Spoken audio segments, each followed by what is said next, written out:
ডিসেম্বরের মধ্যে ইলেকশন হলে ভালো হয়।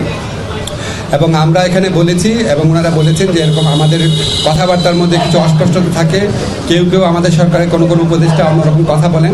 আমরা এটা ক্যাটাগরিক্যালি বলেছি যে যেটাই বলুক না কেন, আমাদের প্রধান উপদেষ্টা জাতির উদ্দেশ্যে দেওয়া ভাষণে বারবার যেটা রিপিট করেছেন সেটাই দলের অবস্থান। সেখান থেকে অন্য কেউ যদি বেফাস কথা বা অন্যরকম নিজস্ব বিবেচনা প্রসূত কথা বলেন, সেটাতে তারা যেন বিভ্রান্ত না হন।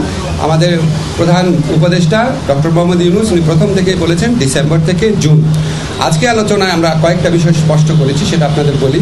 একটা হচ্ছে ডিসেম্বর থেকে জুন মানে যে আমরা ইচ্ছা করে দেরি করে করে মে বা জুন মাসে ইলেকশন করবো, সেটা না।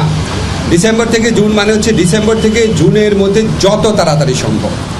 যদি আমরা ডিসেম্বরে সম্ভব হয় ডিসেম্বরে, না হলে জানুয়ারিতে, এভাবে বুঝিয়েছি যে ডিসেম্বর থেকে জুন মানে যে আমরা ইচ্ছা করে একটু বেশি ক্ষমতা ভোগ করার জন্য বা এমনি অকারণে আমরা 1 মাস 2 মাস বেশি ক্ষমতা থাকলাম, মোটেও সেটা না।